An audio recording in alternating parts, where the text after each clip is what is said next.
Yesterday we talked about how the 4 p.m. deadline was going to get here really quick and how that certain players might get contracts, certain players might not. The one guy me and Joey both unanimously agreed on is Wes Welker not getting a contract. And 4 o'clock came and went, and Wes Welker did not get a contract. Nope, he did not. Of the 21 players around the NFL given the franchise tag, only 12 reached long-term deals. 6 of them signed their 1-year tender, and the other 3 remained unsigned. Pretty much what happens if you don't sign is one of 2 things. You get the option. Is you can either play this upcoming season under the franchise tag and make whatever the designated tag number is, or you can sit out the entire season. If the team chose you as a franchise tag person, you cannot negotiate contracts with the team until the season is over. So if you choose to sit out, it's not like you're working on a contract.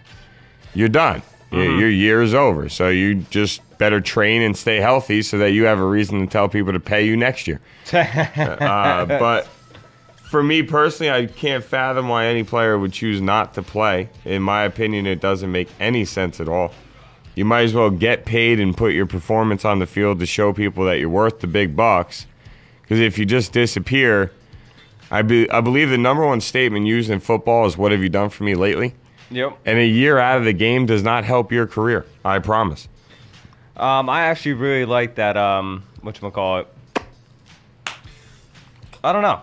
I like that, too. I've always liked that, too, personally. Lost my mindset for a minute. I just saw it onto Facebook. Something popped up, and it made me lose track of time. Complete distraction. Yeah, well, because I like to promote while we do it. But hence, anyway, that's why Facebook's so popular, is the fact that it's a complete distraction for people. So, not a negative thing. That was definitely a big-time distraction.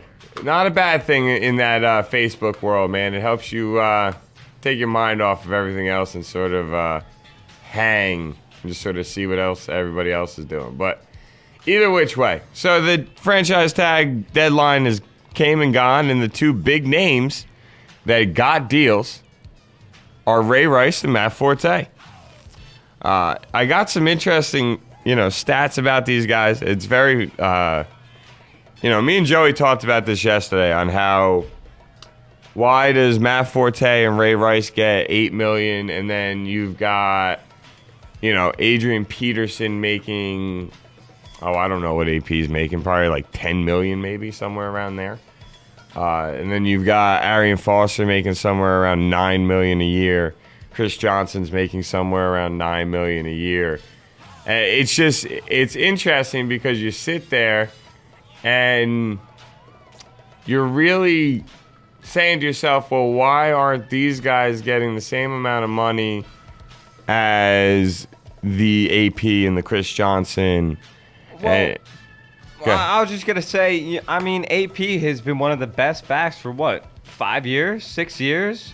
Steadily, exactly. And that's why he's, the highest paid running back, him and Chris Johnson. Chris Johnson was just a freak, had that 2,000-yard season, and clearly is a home run threat at any given time. That's why he's pretty much given all that money.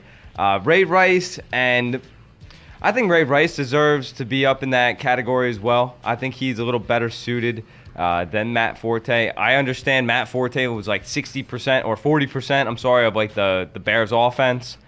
But for some oddball reason, I don't know, I have a hard time giving him top running back money. I don't consider him a top running back. As opposed to Ray Rice, I think Ray Rice is an elite company. You don't consider Matt Forte an elite running back? Nope. Wow. I don't, especially with that knee injury. You don't know how he's going to come back off of it. This is true. I'll definitely, the injury definitely can raise questions. I feel like over the time that he was healthy, though, he was without a doubt one of the best running backs in the league. Absolutely, I'll give you that, but I think that's why he didn't get the money, though. The money that, he was probably looking for, AP type of money, and I'm sure Chicago was like, well, dude, you just had a knee injury. Like, how do we know you're going to be 100% from that? How did they not know, like, one cut? And there goes the knee. Yeah, no, I definitely will give you the injury problem. When it comes down to his stats, though, Forte, let's see. Last year alone, he had his career best in yards per carry at 4.9. And that includes missing 4 games, and he still produced almost 1,500 yards from scrimmage, including 997 yards rushing, 3 yards short of 1,000 yards, and that's missing 4 games.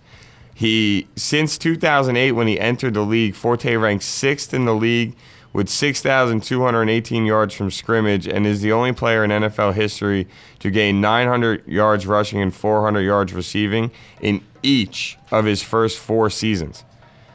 He's one of only 4 Bears to gain at least 4,000 yards and 1,500 receiving yards in his career, and let's be honest, he's just beginning.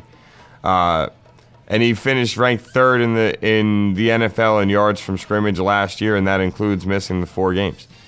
So, I mean, I know what you're saying with the knee injury going into this year, but I think before the injury, you could argue Matt Forte is one of the best running backs in the NFL. The AP part's the hard thing, because AP sets the bar. Mm-hmm. And if AP is the guy setting the bar, 100% AP, to be honest with you, a 90% Adrian Peterson, I would take over 100% pretty much anybody in the NFL. The man is just a freak of nature, to be completely honest with you. So, you know, the Forte deal, 4 years, $32 million, around $17 million in guarantees. I'm having problems trying to find Adrian Peterson's contract information, which actually doesn't surprise me. That stuff, you know, they really don't like putting all that detail just for you to be able to easily grab. I'm sure if I searched hard enough, I could find it. But I was hoping to be able to just find it really quick. Yeah, I'm looking for it. You're looking for it as well? All right. Well, I know AP. I know we're right with the fact that AP is making somewhere around $9 million a year. There's no question about that. What I'm interested in, though, is why Forte gets. I think this is why you know how you say you like Ray Rice more than Forte. Like if you had to pick, you'd go Ray Rice over Forte. Correct. I think that's why Rice got 5 years and Forte got 4. I think the Ravens were willing to commit longer to Rice than the Bears were willing to commit to Forte. Yeah, because he got a 5-year, $40 million deal as opposed to Forte. So they're both either way averaging about $8 million a year, give or take a couple $100,000 most likely. You know, but I think that's why Rice gets 5. I think it's for the fact that most people would agree that they would take Ray Rice over Matt Forte. A lot of people's judgments on these two come strictly from fantasy, which is fine. I don't have an issue with that. You know, you're not going to be able to tell who picks up the blitz better in fantasy. If you don't do a PPR league, you pay no attention to how many catches they're going to have in a game and what impact they have like that. You know, but to me, I think you're almost splitting apples and oranges in this situation. I actually am with Joey and like Ray Rice a little bit better than liking Matt Forte.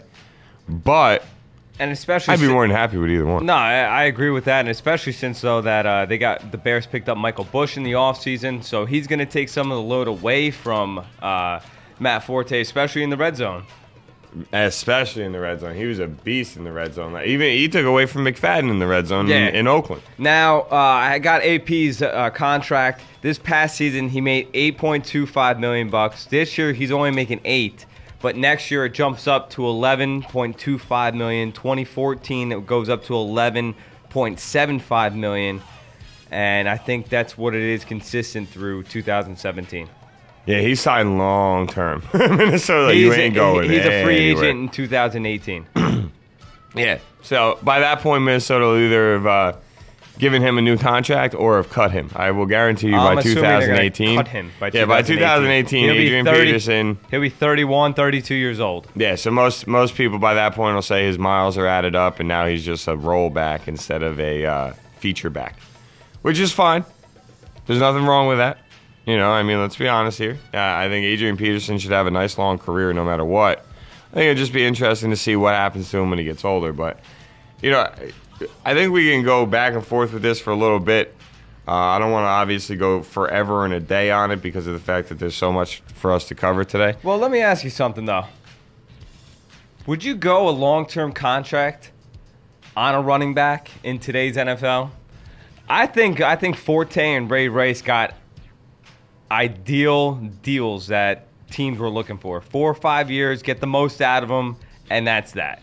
I don't think anybody wants to go out and give a running back a 7-year deal or anything like that anymore. No, nobody does because they're a dime a dozen. And that's not to discredit how good any of these guys are, but in the eyes of NFL owners and scouts and the people that make the decisions of player personnel, running backs are dime a dozen. The guys are all over the place. If you got a good offensive line, your running back is going to be able to run the ball. If you have a good quarterback, your running back's going to be able to run the ball a little bit.